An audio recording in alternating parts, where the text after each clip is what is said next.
Hey y'all, welcome back to Little Acre Homestead. My name is Rowan, and today I'm back with another episode of Recipes Kept. In case you're new here, Recipes Kept is a series in which I make treats and dishes from recipe tins, especially my grandmother Roma's recipe tin, as well as others that I find at estate sales so that I can preserve those recipes for future generations. You can catch more episodes of Recipes Kept here or here, but today we're going to make banana oatmeal cookies. Now, as you can see, this card is typed, and that is not typical for my grandmother's recipe tin, so I don't think this is actually her recipe. I believe that this is from my grandpa Al. Now, I do not remember either of them ever making these. However, I do have a very distinct memory of my grandpa typing recipe cards on our typewriter. I think he was saving recipes from his side of the family. So we're gonna give this a try and see how it tastes. I think it's gonna be pretty dang good. The recipe is pretty simple, but as always, if you followed this series, you know how lacking the instructions can be. This one is no exception. So it's pretty typical cookie ingredients here. Butter, sugar, mashed banana, and egg are our wet ingredients. And then we've got baking soda, salt, cinnamon, nutmeg, and oatmeal, as well as flour for our dry ingredients. Pretty typical for an oatmeal cookie.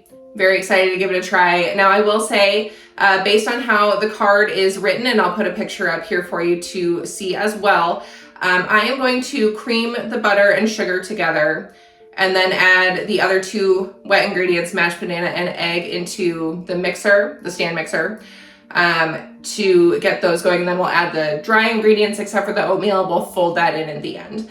I'm gonna go ahead and do that just because the way that it's laid out on the card indicates to me that the butter and sugar should be creamed together. Who knows? We'll figure it out. Typically, if the sugar is not considered a wet ingredient, it's included later in the recipe in the dries, so we'll see. I don't know how it's gonna turn out. We're gonna learn together. Now, the instructions for this recipe are short and sweet: 400-degree oven, 10 to 12 minutes.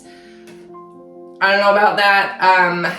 400 degrees for a cookie seems pretty high to me, and I have had some recipes that say to do it at 400 for about that long, but then the bottoms burn, so I'm gonna start checking them probably around the 8-minute mark, and I'm gonna do this on a sheet tray with parchment paper because with the banana and that higher sugar content, they're gonna be more likely to stick to the bottom, and I don't really want to have to oil the pan. All right, there's my methodology. Let's get started and see how this turns out. This recipe was so fun to make and so simple and honestly pretty straightforward, even though the instructions were really just the temperature and the time that they were supposed to be baked for. I think a big contributing factor of why it came together so quickly is because we've been very slowly putting in the work to, make our kitchen work for us in the way that we need it to work. One thing that really helped us facilitate that with this recipe was these big jars, these big gallon ball jars that I have on the counter here. Since we're doing so much more baking lately, we needed to start using these bigger jars to store our dry ingredients like flour or oats and things like sugar as well. We used to store them in quart jars, and that was just never enough. We were always going downstairs to our overflow pantry and getting more dry ingredients to bring upstairs.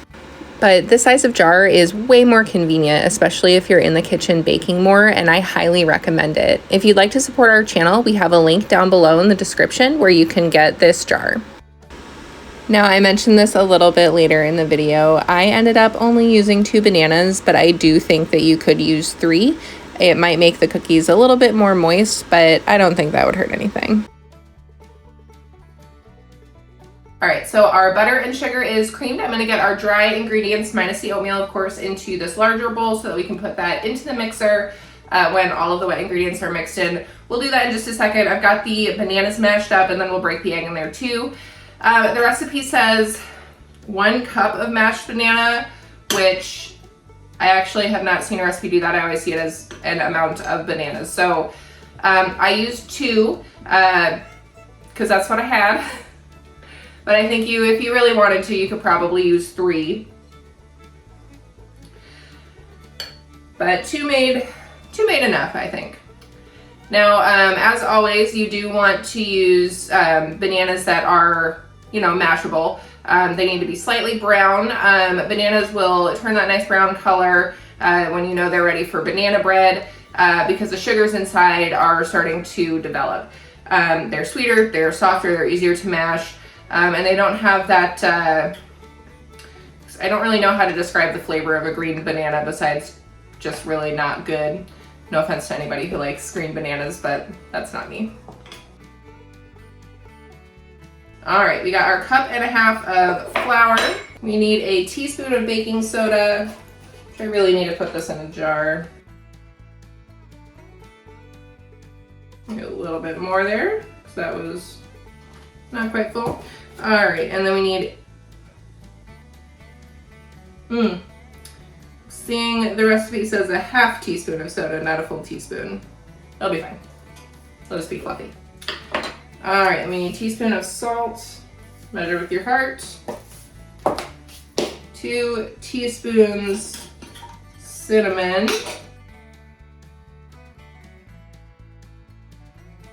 All right, 1 and 2. Teaspoon of nutmeg. I love nutmeg. I don't ever buy it fresh. I know it's just as delicious that way, or more delicious, I'm sure. But this is what we got, and this is all right. All right, we've got our dry ingredients minus our oatmeal. I'm gonna put our bananas and our egg into our mixer over here, get all the wets going together, and then we'll put in the dries. When the flour mixture is with the wets, I will then fold in the oatmeal. Here's a little kitchen hack for you. I've seen a lot of channels where they put parchment paper on a sheet tray and they crumple it up and they get it wet, and then that's supposed to be, you know, make the parchment paper stay on the tray, basically. You don't need to get it wet. I'm not really sure why people do that. I guess maybe it works for some brands of parchment paper better or something like that, but it's really not a necessary step, and I think it's just really messy. You can just crumple your parchment paper up and then smooth it out flat on your tray, and that'll work just fine. All right, we are going to put the dries with the wets. Let's see how it goes.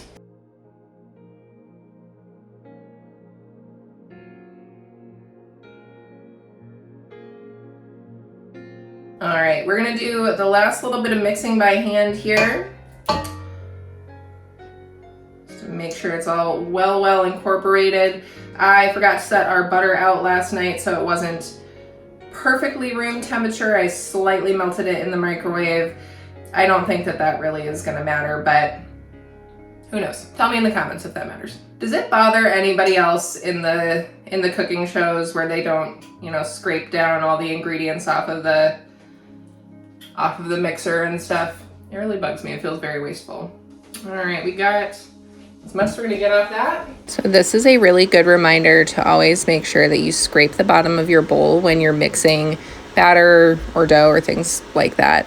Sometimes the butter and the sugar can get stuck on the bottom and not incorporate fully into your batter.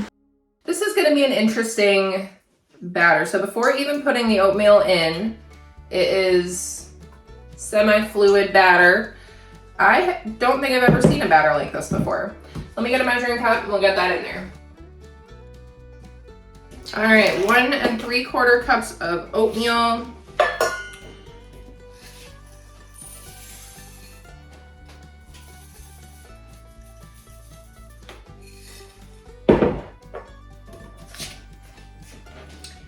And then we'll fold that in. This should thicken up the batter nicely. Whenever I am making oatmeal cookies, I don't like to mix the oatmeal portion in a stand mixer or with a hand mixer because I feel like it breaks up the oats too much. All right, we've got this pretty well incorporated. Now, based on the texture of the batter, I would call this a drop cookie. So that means we're gonna take a spoon and drop it onto the pan in a rough cookie shape. When you're making drop cookies, if you want to, you can shape these into more of a ball shape by using 2 spoons, so then you don't have to get your fingers dirty. I wasn't too worried about it. They came out just fine like this, just being dropped onto the pan with a spoon and my finger.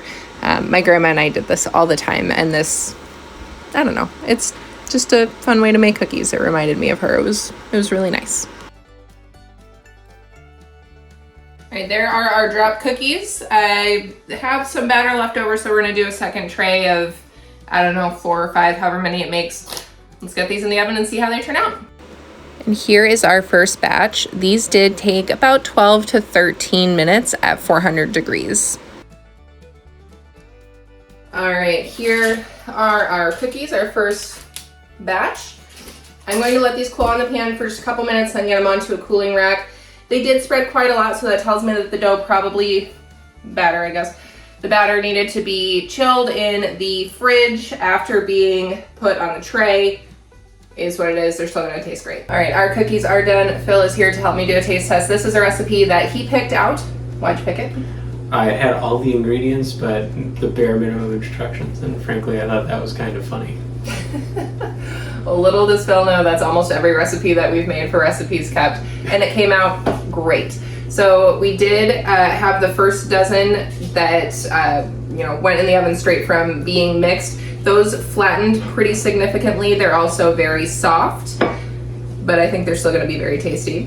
And then we had 6 that I put in the fridge. I made them into little cookie balls and then put them on a plate and let them chill in the fridge for about 20 minutes, and they actually retained their cookie shape quite well. So definitely refrigerate your dough and make your cookies that way. Ready to try? Yeah. All right. This is from that first batch. Mm-hmm. It's really good.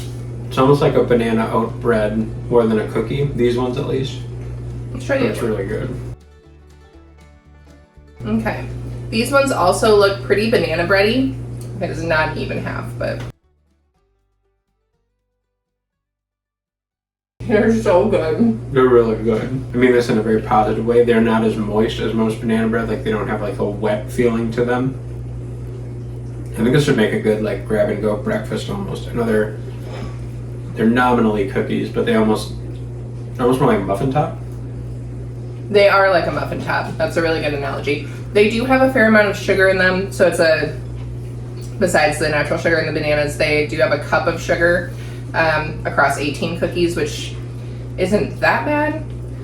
Definitely less than a bowl of some cereals, but I think we could probably cut down on the sugar or substitute a different sweetener too, but I agree. I think this would be a really good breakfast cookie. But really good. I was just giving them a try if you like banana bread or banana oatmeal. So it'd also be good with chocolate chips. Mm-hmm. Well, Phil's going to keep eating his cookie. Thank you so much for stopping by Little Acre Homestead and for subscribing, and we'll see you again very soon.